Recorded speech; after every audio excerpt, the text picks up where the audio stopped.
Hello student. तो आज हम सॉल्व करेंगे क्वेश्चन नंबर 8 1.3 का।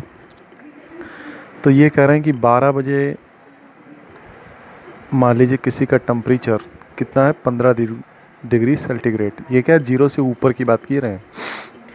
उसके बाद में कह रहे हैं हर घंटे 2 डिग्री सेल्सियस कम हो रहा है। ठीक है ना। तो जब रात को 12 बजता है मिडनाइट, ठीक, तो टेम्परेचर कितना होगा। और एक बात और भी पूछ रहे हैं, ये बताओ जब टेम्परेचर 5 डिग्री सेल्सियस से नीचे होगा, कब 0 डिग्री सेल्सियस से नीचे, ये 0 डिग्री इससे नीचे जब जाएगा 5 डिग्री सेल्सियस तो कितना होगा। तो सबसे पहले हम यहाँ से ऐसे देख लें कि अभी मान लीजिए 0 से ऊपर 15 डिग्री सेल्सियस है, तो 15 डिग्री पहले यहाँ से गिरता गिरता आएगा 15, 14, 13, 11, 12, 10, 0 कितना गिरेगा टोटल 15 है ना।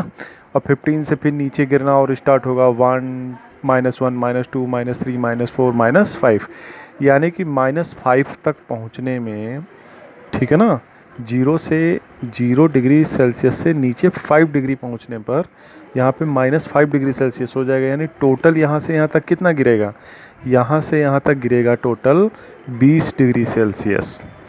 जब टोटल पारा 20 डिग्री सेल्सियस गिर जाएगा तब वो 5 डिग्री सेल्सियस पे पहुंचेगा, -5 डिग्री सेल्सियस, ठीक है ना, जो 0 से नीचे है। तो इतना करने में हमें कितना टाइम लगेगा। तो time when temperature will be 5 degree Celsius below 0 degree Celsius. तो टोटल गिरना कितना है 20 डिग्री सेल्सियस। तो 20 डिग्री सेल्सियस हर घंटे में कितना गिरता है 2 डिग्री सेल्सियस। तो 2 से डिवाइड कर दो भाई इसको, तो आ जाएगा 10, यानी कि 10 आवर लगेंगे, 10 घंटे लगेंगे। कब से 12 बजे दोपहर से 10 घंटे लगेंगे। अभी मान लीजिए दोपहर में 12 बजा है, तो अब से 10 बजे तक 5 डिग्री सेल्सियस 0 डिग्री सेल्सियस से नीचे टेम्परेचर पहुंच जाएगा। और 10 बजे क्या होता है PM होता है, यानी 10 PM। अब अगर हम बात करें कि मिडनाइट यानी रात के 12 बजे, तो भाई अभी मान लीजिए यहाँ पे 12 बज रहा है दोपहर का समय, और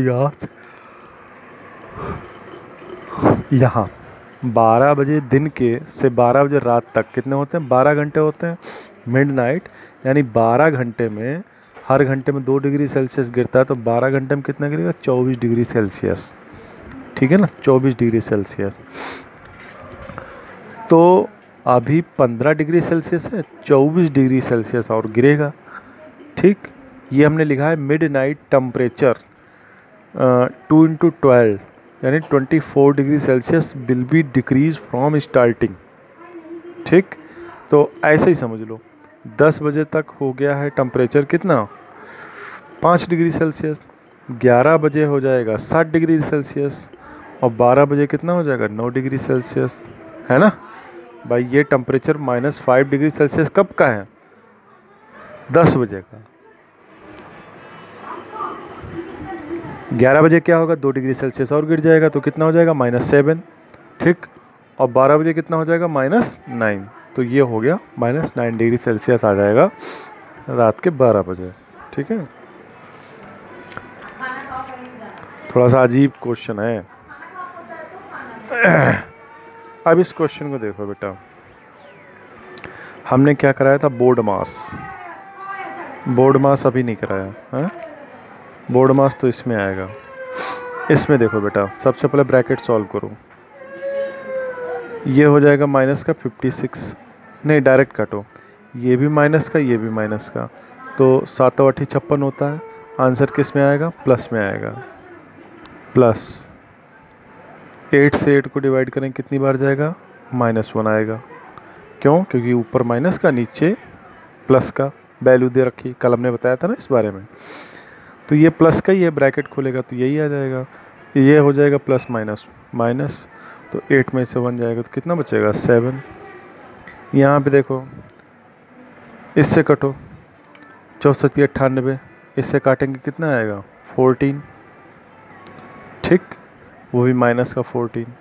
ये ब्रैकेट करो प्लस माइनस, इस ब्रैकेट को ओपन करो प्लस माइनस 14 -2 दोनों ही माइनस के हैं तो कितना हो जाएगा 16। ये देखो इस ब्रैकेट को सॉल्व करो, 65 माइनस 35 माइनस 20, ठीक, प्लस माइनस माइनस ये हो गया 100, ठीक, डिवाइड बाई ये 25 और ये प्लस 5।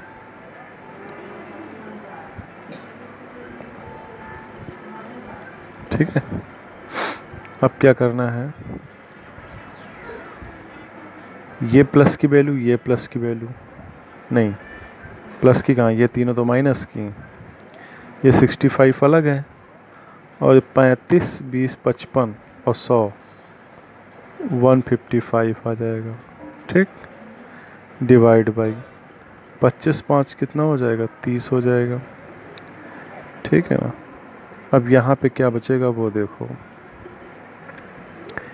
155 में से 65 माइनस कर दो, 5 में से 5 गया 0, ठीक, यहाँ 15 9 6 15 कितना 90, वो भी माइनस का 90 और डिवाइड बाई 30 से जब बेटा इसको डिवाइड करोगे 3 बार जाएगा और आंसर कितना आएगा माइनस का 3।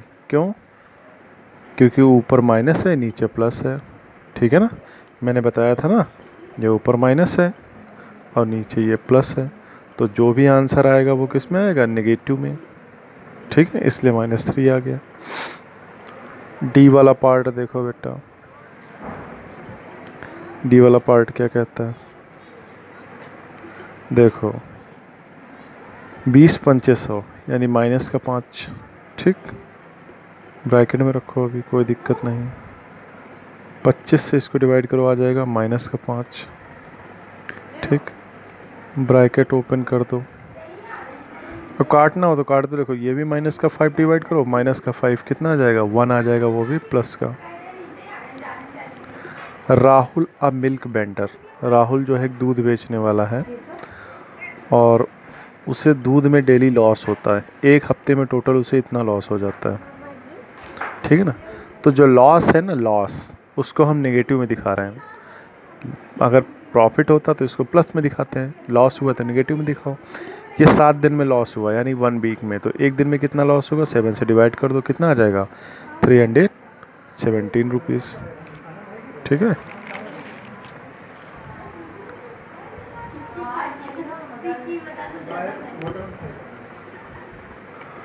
ग्यारहवां क्वेश्चन देखो, टोटल लॉस कितना हुआ 150 रुपीज़।